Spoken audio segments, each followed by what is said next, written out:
Hey, good morning, guys. Welcome back to the channel. Today we got a very special video for you guys. Now, this video was actually recommended to me by Jammer's Wrestling Magazine Collections. And if you haven't gotten a chance to take a look at his channel, I highly recommend it. Definitely one of my favorite channels to look at. And he does a lot more than just simply magazine reviews. He does other sorts of video topics as well, but one of the things that he mentioned to me was kind of taking a look at some of the different British Bulldog figures, and that is exactly who we are going to look at today. We are going to look at Davey Boy Smith, the British Bulldog, and the first few figures we are going to look at are customs. So, yes, this is going to be a sort of countdown video as I rate them. My least favorite to most favorite figure. These first few figures are not going to be part of this countdown. They are simply going to be thrown into this video for no other purpose other than special recognitions based on their overall colors and designs, and of course the customization of the figure, which is absolutely sensational. Now, I do remember that the first two figures, I believe I came from Stanger GQ, Buddy Daly on eBay.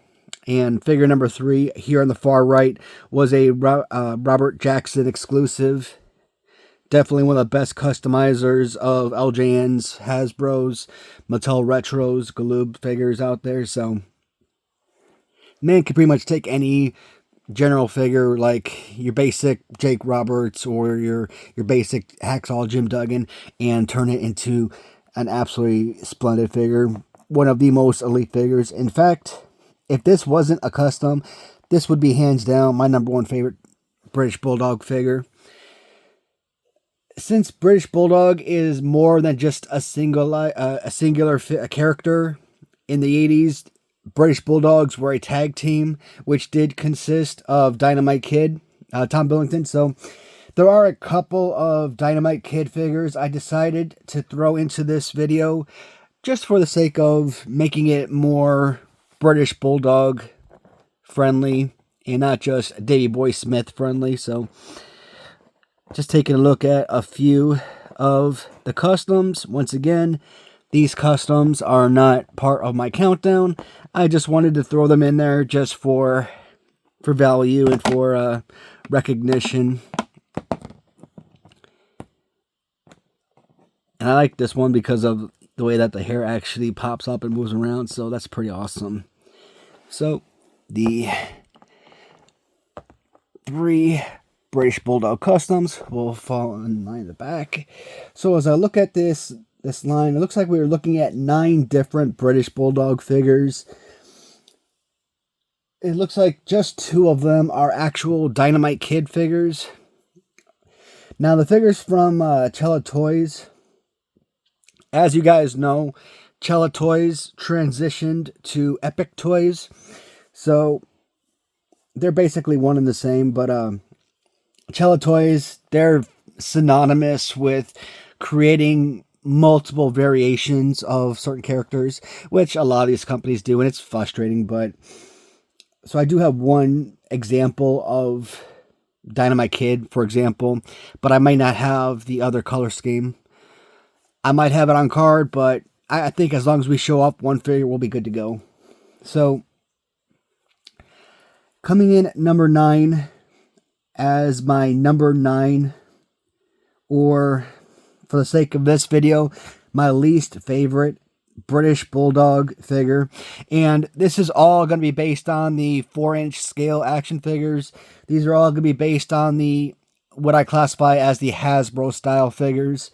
So from Hasstel Toys, Grapplers, and Gimmicks, we have the 1992 era Davey Boy Smith. Now, this particular figure was part of a 2-pack with wife Diana Hart Smith. I don't know, man. I kind of talked about it in my last review video. You would think that a figure like this, with the arms positioned the way they are, straight out, fist clothes, for great punching.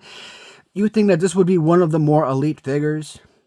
Now, if this is considered bona fide bottom of the barrel among Davey Boy Smith or British Bulldog figures in general, then you just know how absolutely amazing British Bulldog figures are. And there are certain characters out there that I've talked about. I think guys like Kamala. I feel like Kamala and Ultimate Warrior, on occasion, $1 Million Man, it can be thrown on that list. There are certain guys out there who just cannot get a bad figure. They always seem to be really highlighted with either, paint or accessories or what have you. And then you got guys like Jimmy Snuka, Rick Rude, who just, no matter what you're looking at, their figures are always straight trash. But this one was not one of my favorites. And what really gets me, I love grapplers and gimmicks. I said it in my last video. Look, of all of these companies that are coming out, I think I respect grapplers and gimmicks the most because I think they are the closest to Hasbro's. By look, by feel, by design, I think they are the most reminiscent. Plus, you will see this part right here on the boots. I started noticing this with the figure collection store where they started putting FC Toys 2024 and now with Hasstel Toys 2024. I love that. Being a fan, coming back, having these kids out 20, 30 years from now, being able to collect these figures and finding those stencils, I think these are going to be just as valuable as, let's say, LJN with stencils on the feet nowadays. So I love that addition with the stencils. I think that's super cool. Coming at number 8, this is one of the most recent additions to the collection from Mattel Retros. I believe this was Series 16, aka Wave 6 from Mattel Creations of the British Bulldog. And I don't even know what era this is. I want to say 95, but I could be wrong. So I feel like Mattel Retros, and I've said it before, they are retro for a purpose, right? People or Mattel came out with these particular brand of figures or style of figures because of how beloved the 90s Hasbro's figures were, how coveted it, and how much of an abundance and how much of an appreciation fans in modern day still had with these figures. So in 2016, when they came out with Mattel Retros, it really got fans of the 90s and kids who grew up with the 90s Hasbro figures an opportunity to kind of fall back on nostalgia and start picking up the figures from their childhood. And over the years, they started adding more and more pieces that they wouldn't have had otherwise. So you get pre-Hasbro characters like Junkyard Dog and Iron Sheik, and you get figures that you would have gotten, or you should have gotten, post Series 11, like probably an upgraded American-made Luger, maybe an upgraded British Bulldog, Doink, you've gotten Diesel, guys like that, right? So it's pretty amazing. Plus, they offer benefits that other toy lines do not offer, and that includes, working action features. Problem is, like Hasbro, Mattel Retros utilize the exact same body types over and over again. You only get like 5 or 6 different body types. Same thing with Hasbro. You're just chopping off the heads and recycling body molds, and it's annoying. I get it. You can't really create a whole new body mold with every single character, every single figure, but it would be nice to come as close as possible. But when you get this with like Ultimate Warrior, John Cena, etc., Lex Luger's another one. I mean, it's frustrating. Now, Davey Boy did actually tag team with Lex Luger, so kind of like the American-made Luger having this body and then kind of following it up with the British Bulldog with this body kind of makes sense. Also, I like the fact that this is very reminiscent to the 1992 Series 4 Hasbro release. So, that does give you both positive and negative. In my point of view, it's a positive because that Series 4 Hasbro was a figure from childhood, so it's something I covet. But for those who want differentiation and want to see something different and unique, you're basically remaking the exact same figure, so that's kind of annoying.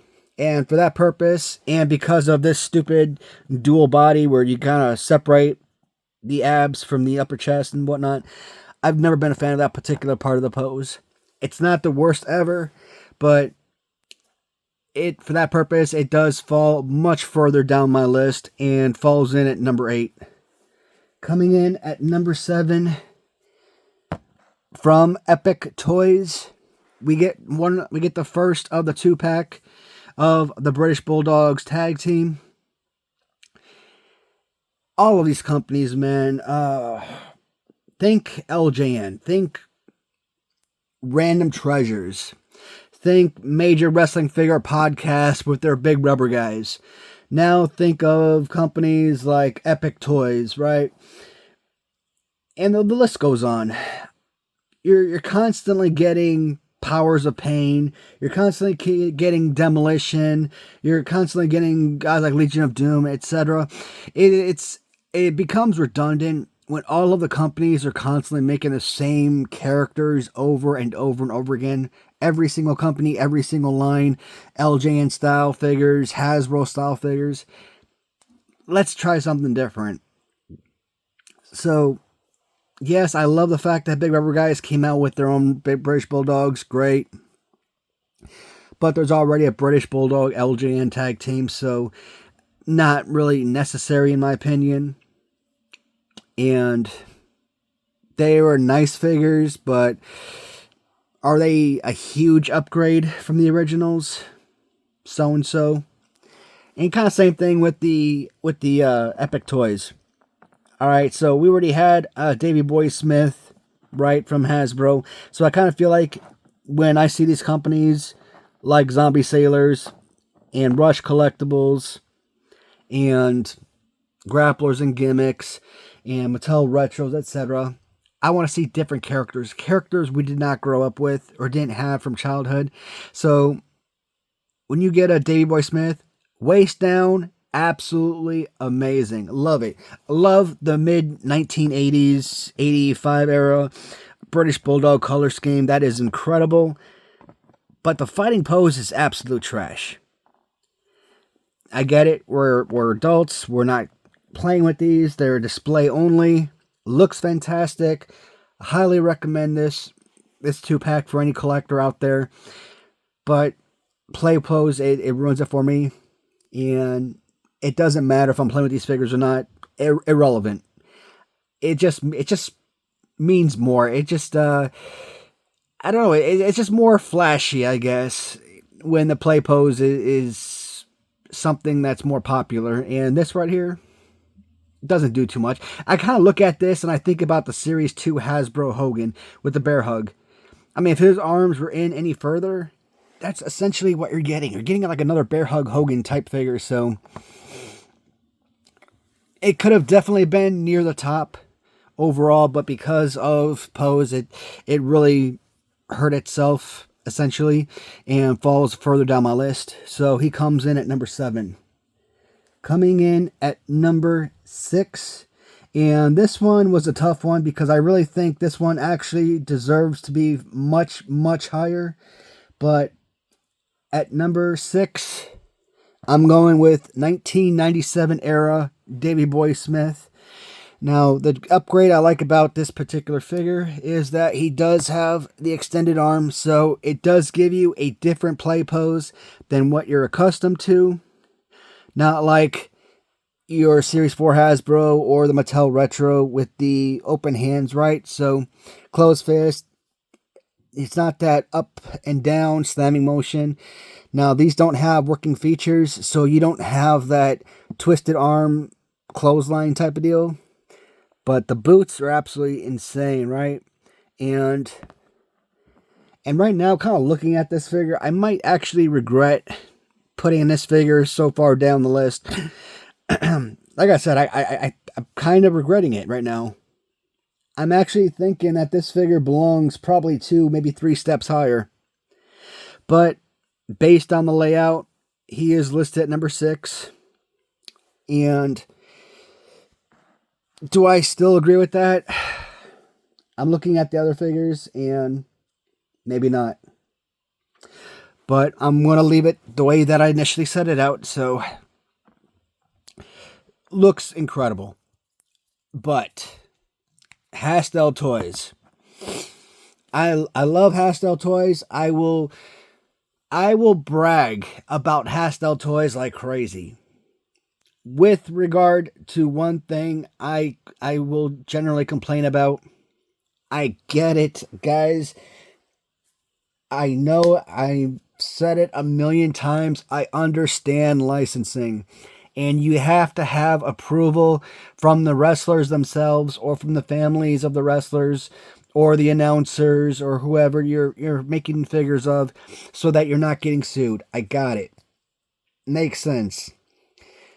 You have permission from the family of the British Bulldog to make his figures. And he is arguably one of the greatest wrestlers in the history of professional wrestling. I don't care what era, what brand you're looking at. You're looking at AWA, WCW / NWA. If you're looking at WWF, it doesn't matter. He is one of the top elite performers out there. I think I'd probably put him at number 7 or so as my all-time favorite wrestler. The British Bulldog means a lot to me. But man, I think the last 5 figures we've gotten from not random treasures, from Grapplers and Gimmicks has been the British Bulldog. And I'm like, dude, get over it. It's one thing, like when you look at Hasbro, $1 Million Man, Randy Savage, Ultimate Warrior, Hulk Hogan, Series 1. Same characters, Series 2. Got it. Warrior, Savage, and Hogan again in Series 3. And then you're getting friggin' Hogan and Savage again in Series 5. You're getting Bret Hart and Undertaker in Series 4, again in Series 8.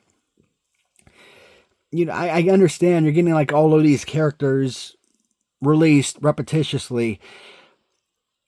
Another huge downgrade for Grapplers and Gimmicks is that they're not generally breaking these down by series. They're just coming out with figures. So it would be nice to say, hey, these first 4 figures are Series 1. These first 9 figures are Series 1. These first 17 figures are Series 1 or whatnot. But they're not breaking it down like that. And that makes it harder as a collector. So that's one thing. Next thing is, like I said, you're coming out with a 97, you're coming out with the 96, you're coming out with the 95, you're coming out with the 92 era British Bulldog. It's like, stop it.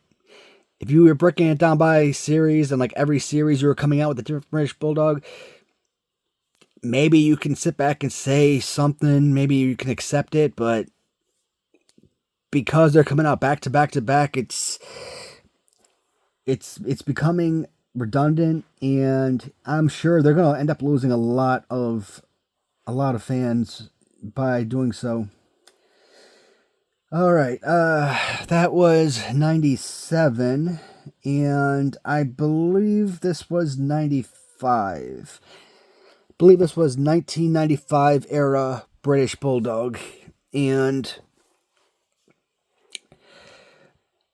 I've always said the arms straight out as such always meant more to me.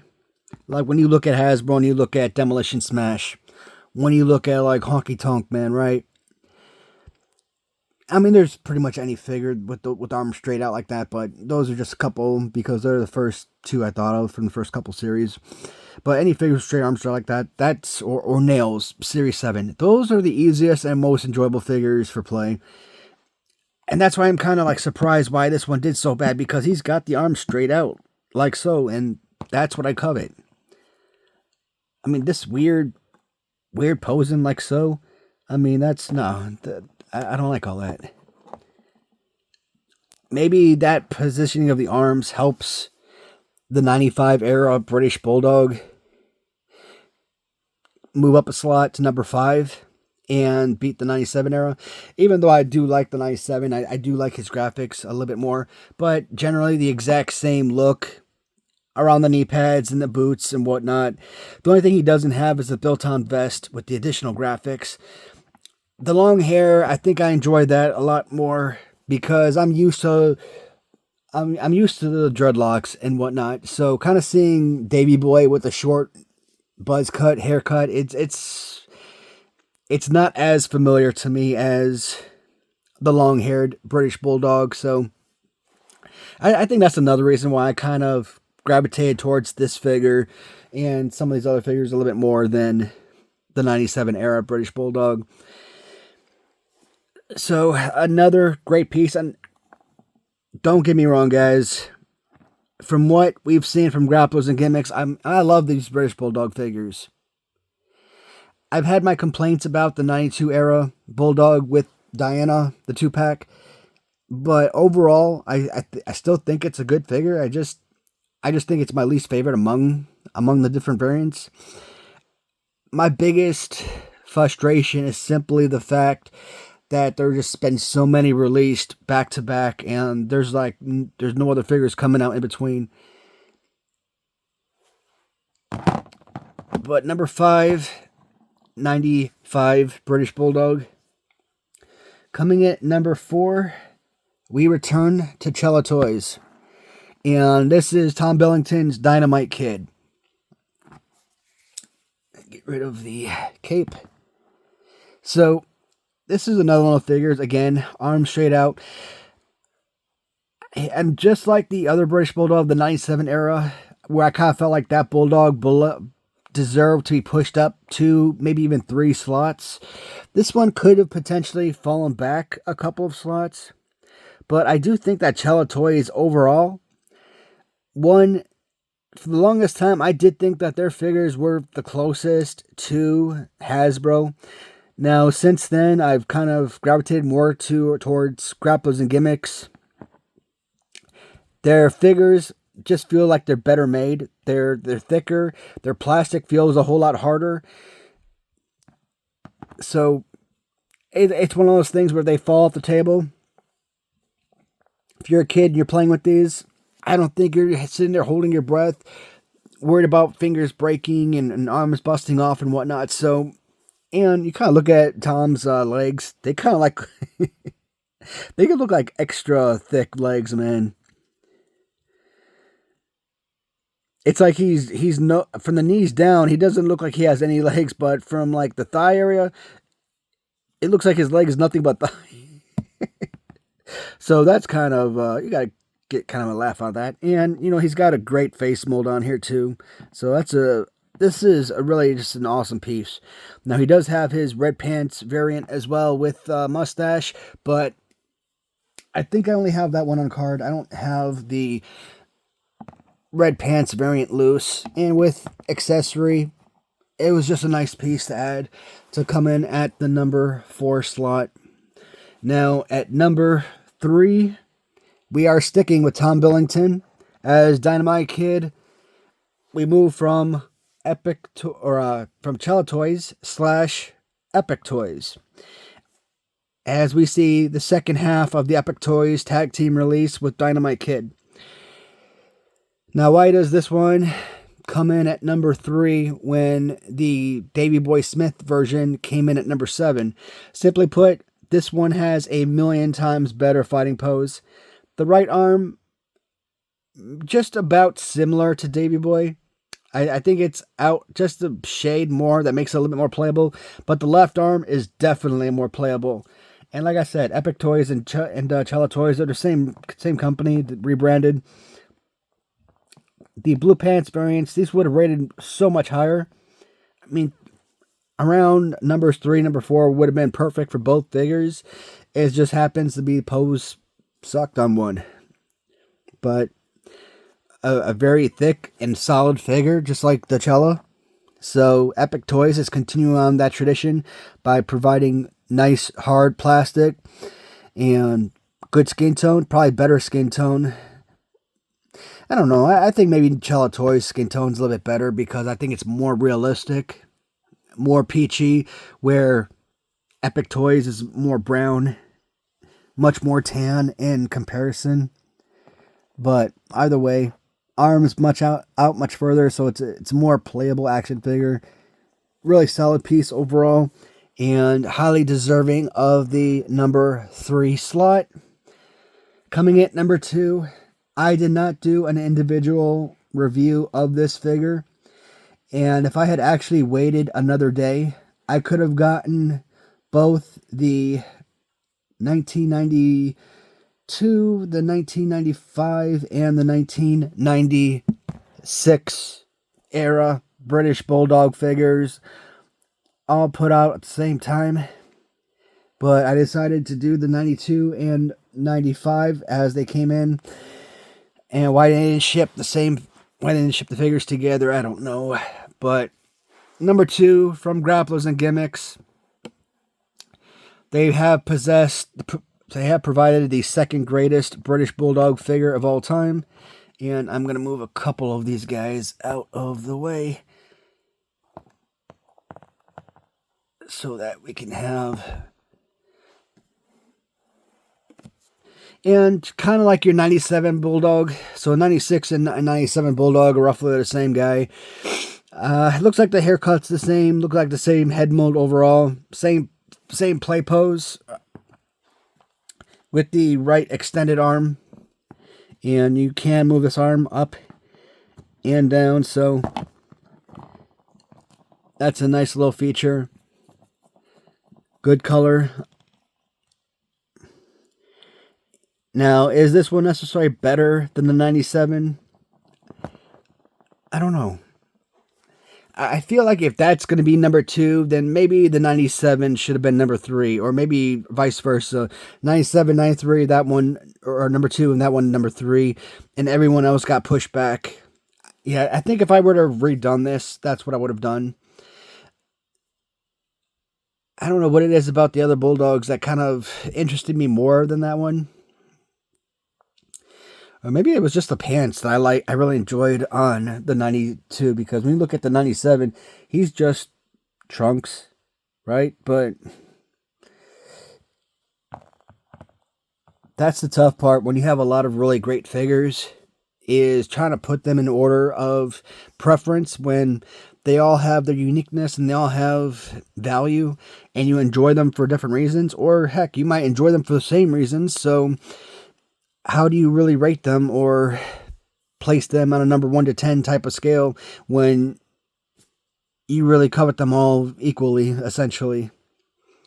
But from Grapplers and Gimmicks, the 1996 era British Bulldog is the number 2 greatest Davey Boy Smith figure ever made. Coming in at number 1, and this is absolutely a no-brainer. Absolutely no surprise whatsoever. Anybody that watches my channel knows the deal here. Coming in at number 1. I mean, really, was there any doubt whatsoever that 1992's Series 4 release of the British Bulldog from Hasbro, was there any doubt that this figure was going to be number 1? The Hasbros really broke the mold. They are the single greatest wrestling toy line of all time. Produced the greatest figures, and there is a reason why you have 100 million toy companies out there manufacturing the exact same companies trying to rip off Hasbro and their success, because they've got the best figures and they got the most coveted figures that fans this day still are absolutely in love with. Now, like many of... So, I'm trying to think... I think there were 17, 17 Hasbro figures we had as kids. And we never had anything from Series 3. I remember that. And we had British Bulldog, Undertaker, and Bret Hart from Series 4.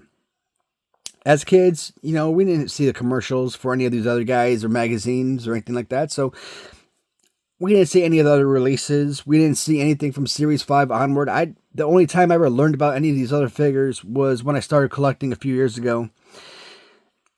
And because Series 4 obviously came out later, British Bulldog, Bret Hart, Undertaker, they were probably 3 of the most utilized Hasbro figures of all time for me. So I never had a problem with guys like Ultimate Warrior from Series 2, Hulk Hogan from Series 1, or British Bulldog from Series 4. With the open hands, they still made excellent playable wrestling figures you still use the hands as punches. And when I talk about the bushiness of the hair, right, this is how I remember my British Bulldog. This is, after all, my British Bulldog of childhood.